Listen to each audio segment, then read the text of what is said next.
Welcome back to the channel, guys. Today I want to show you a new journey I made, the Old King. I've been wanting to do a journey or an adventure based on ghouls hiding underneath the city. I've always just thought that the heroes in the complete darkness of Atlantis is just super cinematic. And if you don't have any ghoul models, it's fine to just use your skeletons and zombies as ghouls and the Gravedigger as the Ghoul King. Create a hostile deck consisting only bats, rats and zombies. You will need one ghoul model to represent the king, or you can use the Gravedigger from the Cursed City box. Up to 12 ghouls or your zombies or skeletons, which you can use as ghouls. Alright, let's create our journey deck. Create a journey deck with 10 exploration cards. Probably the bigger the better, but don't add any Mortis cards. There is no extraction point in this journey, so you don't have to nominate an extraction point. Objective deck.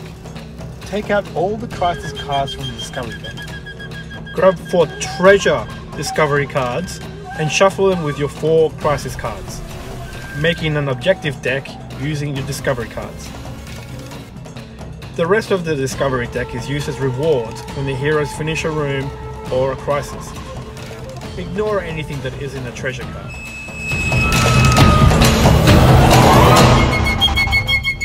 Okay, so this is where it's going to get hectic. The lantern. Players choose a permanent leader for this journey. The leader carries the lantern, and if the leader is killed, the lantern goes out.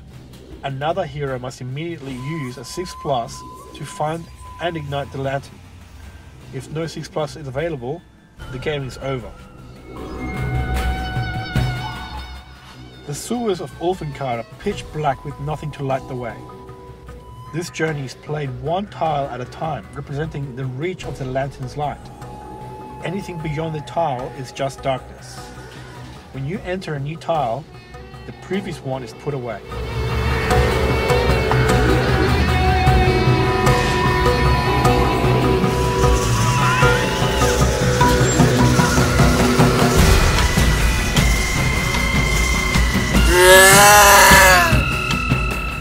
In this crisis, the heroes find themselves surrounded by ghouls in the darkness.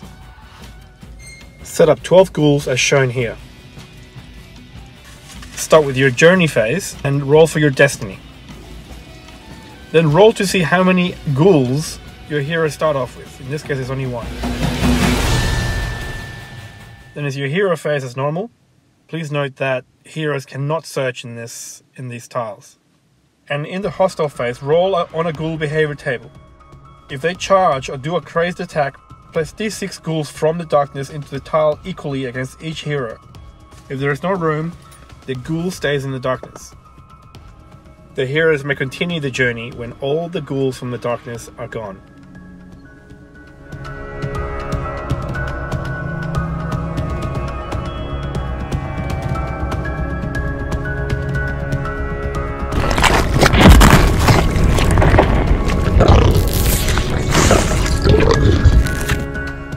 Crisis 2. The heroes find themselves in a knee-high pool of mud. As they begin to walk, the mud begins to move. Suddenly, hands rise up from the muddy waters and grab onto the heroes. In this crisis, ambushes stack up as you roll them each destiny phase. In the first ambush, immediately place 4 zombies at the end of the tile.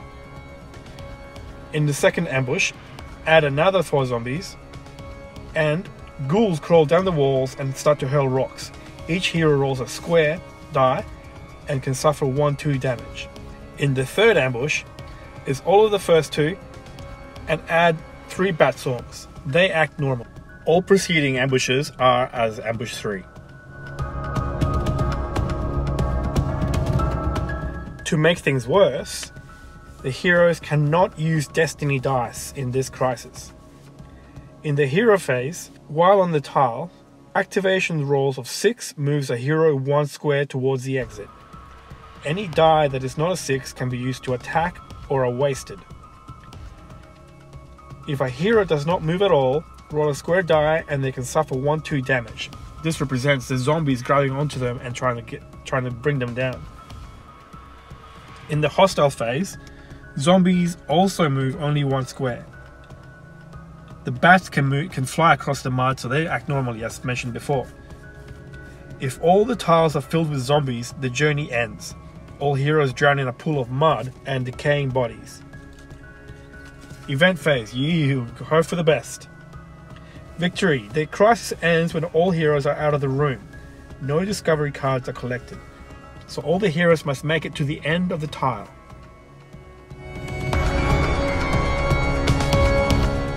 The heroes enter a room filled with all children's toys and treasure chests.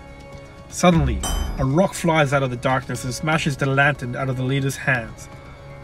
In a flash, it is whisked away. Only the outline of a tall, slender figure lights up before the light goes out.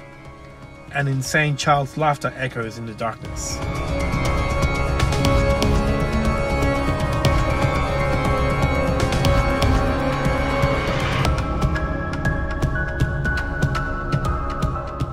In this crisis, the heroes find themselves in a pitch-dark room alone with Princess Krasota.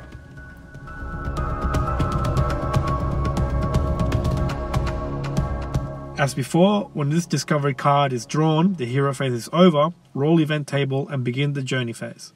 Destiny, we do not roll for destiny.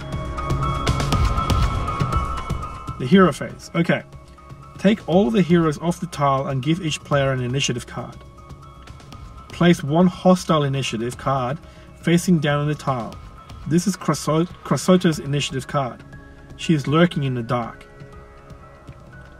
Each player rolls off. Highest score places their model back on the tile and counts as Hero A. This die can be used as an activation die.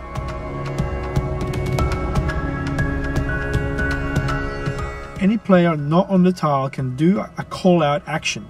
This represents the heroes letting each other know where they are in the dark. Roll Krasota's behavior table for each model that called out. Hero A may attack Krasota with one activation die for every behavior roll where Krasota did not keep still. Heroes that do not call out place their initiative card facing down on the tile with Krasota's initiative card. One player that called out shuffles these cards under the table and places them back on the tile facing down. Hero A can then choose to flip one. If Hero A flips another hero, they attack them and Krasota rolls on the behavior table against Hero A. If Hero A flips Krasota's initiative card, he may attack her. Alternatively, Hero A can choose not to attack. Hostile phase is skipped, event phase is skipped. We repeat this turn sequence until Princess Krasota is dead or all the heroes are dead. When Princess is dead, the hero who killed her finds the lantern close by and lights it up, and is a new leader.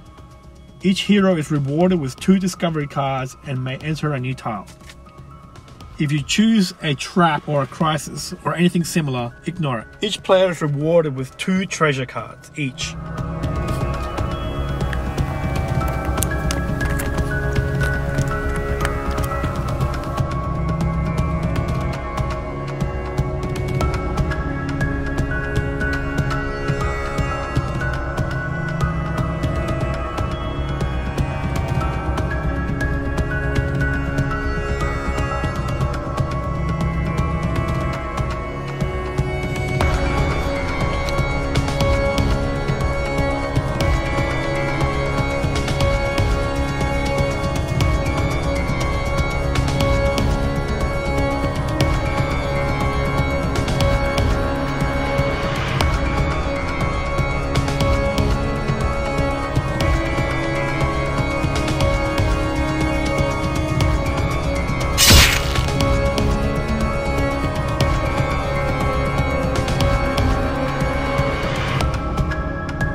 Fourth crisis, the ghoul mines. The dank air suddenly reeks of human waste and rot. A big ghoul is frantically ordering other ghouls around into a big hole that leads into the underbelly of the city. When this discovery card is drawn, the hero phase is over. Begin from the journey phase. Destiny. Place the Ghoul King along with D6 plus 4 ghouls on the tile. Then place up to 12 ghouls in the darkness. If there is an ambush, add 3 ghouls to the tile. Hero phase, go as normal. Hostile phase. Roll on Ghoul and Ghoul King's behavior table. If the ghouls charge or do a crazed attack, place D6 ghouls from the darkness into the tile equally against each hero if possible. If there is no room, the ghoul stays in the darkness. If the Ghoul King calls more ghouls, add 3 ghouls into the darkness. Evade phase as normal. The journey ends when all the ghouls are defeated. The heroes seal the mine entrance and head back to the surface. Each surviving hero receives 1 treasure card as a reward. Thank you so much for watching, guys. Please subscribe, follow me on Instagram. Got a lot of stuff going on there too. I usually take pictures of all my models. I've play tested this game a few times and I've had some input from other players and I'm really happy with it. I'll be making some stop motion battle reports soon, so keep an eye out for that. Thanks.